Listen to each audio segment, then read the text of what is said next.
Welcome back to Talk of the Town. Thanks for joining us and sticking with us today. And with me now, I have Sarah Sadie Bussey, and she is with Odonata. And we're going to be talking about the 5 keys to creativity, and I'm really excited to learn more about this. Tell us a little bit about Odonata and what you do.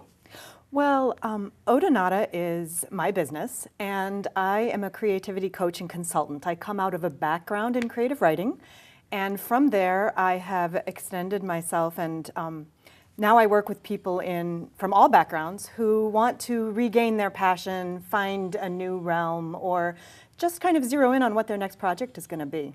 I love this idea because for whatever reason, as adults, sometimes I think we lose a part of that creative element that we had as a child and growing up. And I don't know why that is, but I think we all kind of have this area of ourselves that we can develop and let blossom more. So what a wonderful job you must have.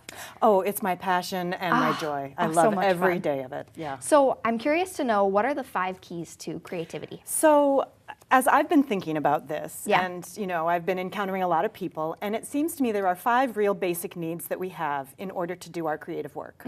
And the 2 most obvious that everybody will name right off the top are time, we need time, and we need space, right? And sometimes our lives those 2 things in and of themselves are hard to find.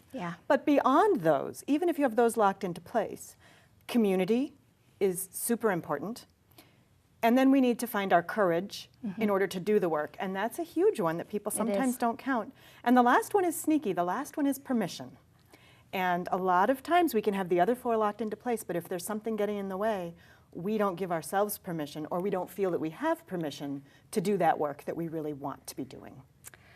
I really like that, because some of them seem so obvious, but at the same time, I feel like for a lot of us, we just say, we make an excuse as to why we can't do it, and we don't lay out, here are the things I need, and here's how I can accomplish those things. That's right, and sometimes we can have 4 locked into place, and the 5th one maybe not, and which one that is might move around depending on where we are in our lives. So one interesting point you mentioned was community. So what does community mean to you at Odonata? Right. Well, I think that we have this romantic notion still of a creative person up in their attic, a tortured soul alone doing their work, right? Their great genius.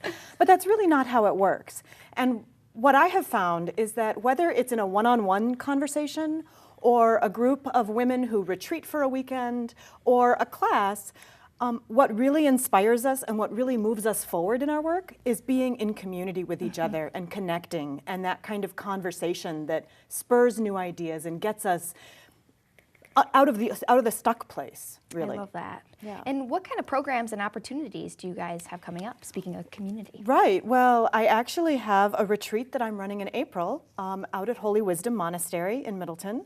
It's going to be April 21, 22, 23, and we're going to be looking at time, as a matter of fact, one of those major things. So many of us have negative feelings around time, and it's hard to loosen up and do our good work if we feel like we don't have time, or we're running out of time, or we're in a time crunch. So we're going to be taking a weekend to get our own work done, but also come together in conversation around time and how we can reframe it for ourselves. I love that, because you really do have to make time. Yeah. I mean, it's not going to make itself. You got to make it happen. And that's a creative act. If you're making time, that's a creative act in itself. Absolutely. And I'm really curious to know, what does Odonata mean? Well, Odonata is actually the Latin name for dragonfly. Oh, it's beautiful. Dragonflies are a symbol across many cultures of transformation and emergence. But what I really love is that they're named for their teeth. And so as I tell women that I work with, they're known for their wings, but they're named for their teeth. And being creative and coming back into your creativity is also finding your fierce and owning it. Oh my gosh. So. I just got like goosebumps. This is making me feel really inspired. And what would you say, we've only got about 30 seconds left, what's one thing you'd like people to know about your approach to creativity?